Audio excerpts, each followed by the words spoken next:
ಈ ಒಂದು ನಿಗಮಕ್ಕೆ ಸಂಬಂಧಿಸಿದ ಎಲ್ಲ ಸಂಘ ಸಂಸ್ಥೆಗಳ ಅಧ್ಯಕ್ಷರು, ಉಪಾಧ್ಯಕ್ಷರು ಹಾಗೂ ಕಾರ್ಯದರ್ಶಿಗಳನ್ನು ಈ ಒಂದು ಕಾರ್ಯಕ್ರಮಕ್ಕೆ ಸ್ವಾಗತಿಸುತ್ತೇನೆ. ಚಾವಿ ಸಾಧನೆಯ ಉನ್ನತಾಧಿಕಾರಿಗಳು, ಮುಖ್ಯ ಅಭಿಯಂತರರು,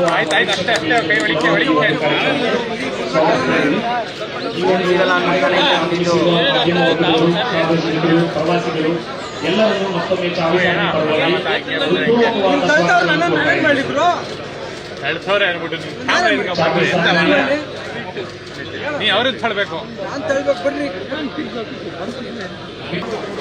ಪರವಾಗಿ ದೀಪ ಬೆಳಗುವುದರೊಂದಿಗೆ ಈ ಒಂದು ಕಾರ್ಯಕ್ರಮಕ್ಕೆ ಚಾಲನೆ.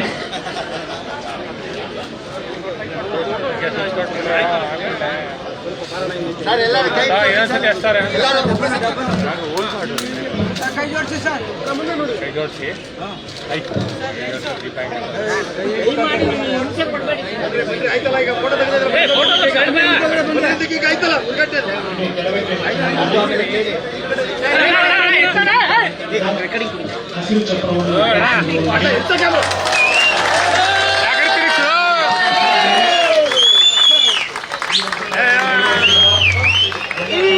ಅಧಿಕಾರಿಗಳು ಹಾಗೂ ಗುತ್ತಿಗೆದಾರರು ಅವರ ಕಾರ್ಮಿಕರಿಗೆ ವಿಶೇಷ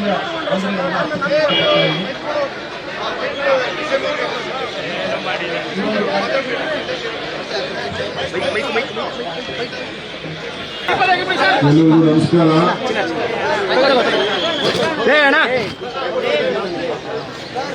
ಇವತ್ತು ಬಹಳ ವಿಶೇಷವಾದಂತ ಪುಣ್ಯ ಕಾರ್ಯಕ್ರಮಕ್ಕೆ, ಧಾರ್ಮಿಕ ಕಾರ್ಯಕ್ರಮಕ್ಕೆ,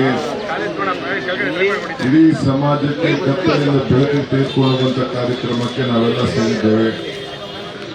ಜಿಲ್ಲಾ ಮಂತ್ರಿಗಳಂತ ಮಾದೇವಪ್ಪನವರು, ಚೆಸ್ಕಾಂ ಚೇರ್ಮನ್ ರಮೇಶ್ ಪಂಡಿಸಿದ್ದೇಗೌಡರು, ನಮ್ಮ ತಿಮ್ಮಯ್ಯನವರು, ಮಂಜೇಗೌಡರು ಮತ್ತು ನಮ್ಮ ಬಿಹಾರಿನ ನಮ್ಮ ಸ್ನೇಹಿತರು ಅನಿಲ್ ಶರ್ಮಾ ಅಂತ ಬಂದಿದ್ದಾರೆ. ಇನ್ನೆಲ್ಲ ಪ್ರಮುಖರೆಲ್ಲ ಕೂಡ ಇದ್ದಾರೆ. ನಾನೇನು ಭಾಷಣ ಮಾಡೋದಿಲ್ಲ, ಏನಿಲ್ಲ.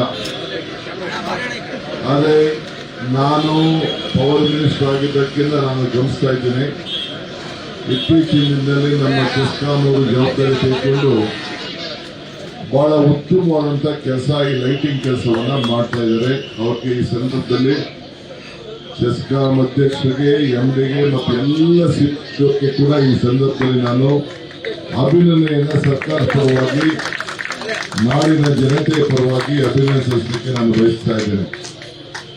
ಈ ಜ್ಯೋತಿ ಏನು ನಾವು ಹಚ್ಚಿದ್ದೇವೆ, ಶಿವಂ ಕರೋತಿ ಕಲ್ಯಾಣಂ ಆರೋಗ್ಯಂ ಧನ ಸಂಪದಂ ಜ್ಞಾನ ಶಕ್ತಿ ಸ್ವರೂಪಸ್ಯ ದೀಪ ಜ್ಯೋತಿ ಪ್ರಕಾಶಿತ. ತಮ್ಮೆಲ್ಲರೂ ಕೂಡ ಮಂಗಳವಾಗಲಿ, ಶುಭವಾಗಲಿ, ಆರೋಗ್ಯವಂತಾಗಲಿ, ಐಶ್ವರ್ಯವಂತಾಗಲಿ ಅಂತ ಹೇಳಿ ಎಲ್ಲರೂ ಕೂಡ ಬಹಳ ಶುಭವನ್ನ ಈ ಸಂದರ್ಭದಲ್ಲಿ ನಾನು ಹಾರೈಸಿ ಈ ಜ್ಯೋತಿಯನ್ನ ಬೆಳೆಸಿದ್ದೇನೆ. ಬೆಳಗ್ಗೆ ತಾನೇ ತಾಯಿ ಚಾಮುಂಡಿ ಪಾದಗಳಿಗೆ ನಾವೆಲ್ಲ ಭೇಟಿ ಕೊಟ್ಟು ತಾಯಿ ಆಶೀರ್ವಾದವನ್ನು ಪಡೆದು ಈ ದಸರಾವನ್ನ ಚಾಲನೆಯನ್ನು ನಾವು ಮಾಡಿದ್ದೇವೆ. ಈ ವರ್ಷ ಕರ್ನಾಟಕ ಸರ್ಕಾರ ಸಿದ್ದರಾಮಯ್ಯ ನೇತೃತ್ವದಲ್ಲಿ ಬಹಳ ವಿಜೃಂಭಣೆಯಿಂದ ಕಾರ್ಯಕ್ರಮ ನಡೀತಾ ಇದೆ. ಇದು ಮುಂದುವರಿತದೆ. ನಿಮ್ಮೆಲ್ಲರ ಆಶೀರ್ವಾದ ಇರಲಿ. ಇನ್ನ 10 ವರ್ಷ ಇದೇ ರೀತಿ ನಾವು ನಡೆಸ್ಕೊಂಡು ಹೋಗುವಂತ ಭಾಗ್ಯ ನಮಗೆ ಸಿಗಲಿ, ನಿಮ್ಮೆಲ್ಲರ ಆಶೀರ್ವಾದ ಅಂತ ಹೇಳಿ ನಾನು ಪ್ರಾರ್ಥನೆ ಮಾಡ್ತೇನೆ. ಎಲ್ಲರಿಗೂ ನಮಸ್ಕಾರ. ನ್ಯೂಸ್ ಫಸ್ಟ್, ನಿರ್ಭೀತಿಯಿಂದ ನಿಮ್ಮ ಪರವಾಗಿ.